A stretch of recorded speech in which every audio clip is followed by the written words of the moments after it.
श्रीराम समर्थ. 1 डिसेंबरचे प्रवचन. देहसुखाची अनासक्ती म्हणजे वैराग्य. भगवंत असण्याची जी स्थिती तिचे नाव भक्ती, आणि हा सर्व विस्तार माझा नाही या बुद्धीने राहणे याचे नाव वैराग्य. सर्व काही रामाचे आहे असे समजणे म्हणजे सर्वस्व रामास अर्पण करणे होय. परमार्थाच्या आड काय येते? धन, सूत, दारा वगैरे आड येत नाही, तर त्यांच्यावरचे जे ममत्व ते आड येते. वस्तूवर आसक्ती न ठेवणे हे वैराग्य आहे. जी वस्तूच नसणे हे वैराग्य नव्हे. एखाद्याची बायको मेली किंवा नसली म्हणजे तो विरक्त, आणि असली तर आसक्त असे म्हणता येणार नाही. बायको असून लंपट नसेल तर तो विरक्तच आहे. आहे ते परमात्म्याने दिले आहे आणि ते त्याचे आहे असे मानून आनंदाने राहणे हे वैराग्य होय. या भावनेत राहून जो इंद्रियांच्या नादी लागत नाही तो वैरागी. संसार हा नश्वर आहे हे ओळखून वागावयाचे आहे. तो टाकता येत नाही. त्यात राहून आसक्ती न ठेवली की तो टाकल्यासारखाच नाही का?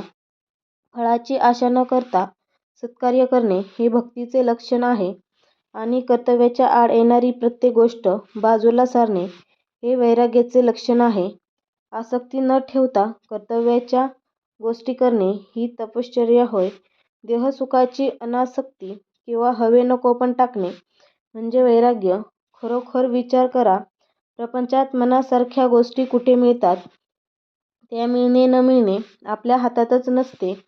अमुक हवे अथवा नको असे कशाला म्हणावे असे न म्हणता रामाचेच होऊन राहावे म्हणजे झाले. जो रामाजवळ विषय मागतो त्याला रामापेक्षा त्या विषयाचेच प्रेम जास्त आहे असे सिद्ध होते. विषय बाधक नाही, पण विषयासक्ती बाधक आहे.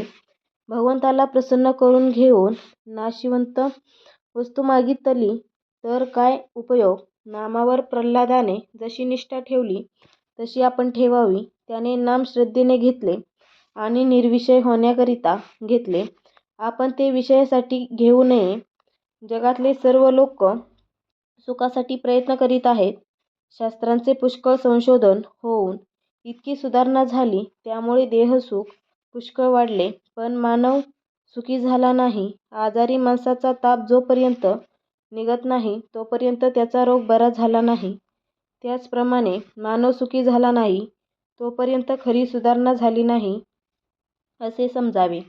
सध्या जगाला सुधारण्याचा आणि जगावर उपकार करण्याचा काल राहिलेला नाही. प्रत्येकाने आपल्याला तेवढे सांभाळावे यासाठी भगवंताचे अनुसंधान चुकू देऊ नये.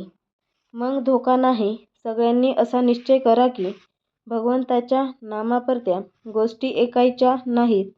जे मिळेल त्यात समाधान मानायला शिका. मी भगवंताचा आहे असे म्हटल्यावर सर्व जगत आपल्याला भगवत स्वरूप दिसू लागेल यात शंका नाही. ही केवळ कल्पना नाही, आपण अनुभव घेऊन पाहत नाही. त्यासाठी नामस्मरणात आपण राहूया. आजचा बोध.